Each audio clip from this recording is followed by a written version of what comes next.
ধরা খেল পল্লীগ্রামের শফিক। ইউটিউব তারকার গোপন মুখোশ ফাঁস। সে ছিল হাসির মুখোশে ঢাকা একজন ইউটিউবার। লাখ লাখ মানুষ তাকে ভালোবাসতো, হাসতো তার ভিডিও দেখে। কিন্তু আজ তার হাসি থেমে গেছে। ক্যামেরার পেছনে যে ছিল ভয়ঙ্কর, সে এখন পুলিশের হাতে। পল্লীগ্রাম টিভির শফিক ধর্ষণ চেষ্টার অভিযোগে গ্রেপ্তার। শুনতে অদ্ভুত লাগলেও এই খবর এখন সবার মুখে মুখে। ঢাকার একটি থানায় অভিযোগ জমা পড়ে গতকাল রাতেই। অভিযোগকারী একজন উঠতি ইউটিউবার তরুণী।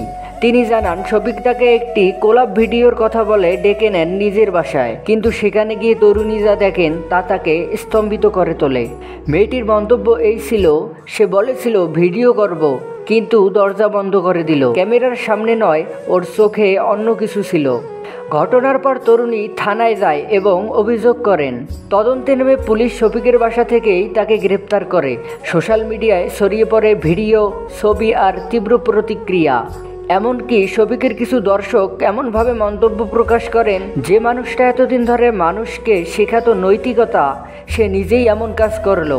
তবে আপনাদের মনে রাখা দরকার, ক্যামেরার সামনে সবাই ফেরেশতা, কিন্তু পিছনের ফুটেজ শুধু দ্য ইয়াসিন শোই ফাঁস করে।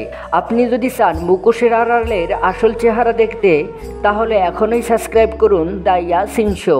কারণ আমরা শুধু খবর দেই না, আমরা খবরের পিছনের খবরও ফাঁস করি। শফিকের বিরুদ্ধে এর আগেও একাধিক নারী বিদ্বেষমূলক কমেন্টের অভিযোগ ছিল।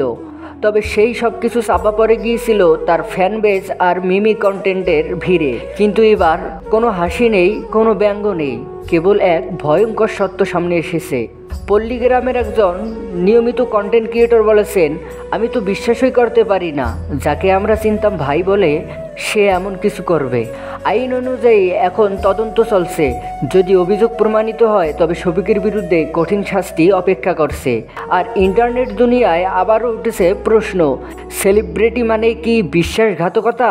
শেষে একটাই কথা ভাই, যখন খবর দ্য ইয়াসিন শো থেকে আসে, তখন সত্য আর গুজব একসাথেই কাঁপে। কেউ যদি এখন বলে আমি ভাইরাল, আমি ইনোসেন্ট, তখন সাবধান। কারণ ভাই, যেখানে আগুন সেখানে ধোঁয়া থাকে, আর ধোঁয়া দেখলেই দ্য ইয়াসিন শো চলে আসে গুজব নিয়ে। তো সাবস্ক্রাইব, লাইক আর শেয়ার না করলে কিন্তু আপনিও ভাবছেন শফিক নির্দোষ। दिमाग खराब हो जाएगा, मैं माँ अम्मा बहन पे आ जाऊंगा मैं इनकी।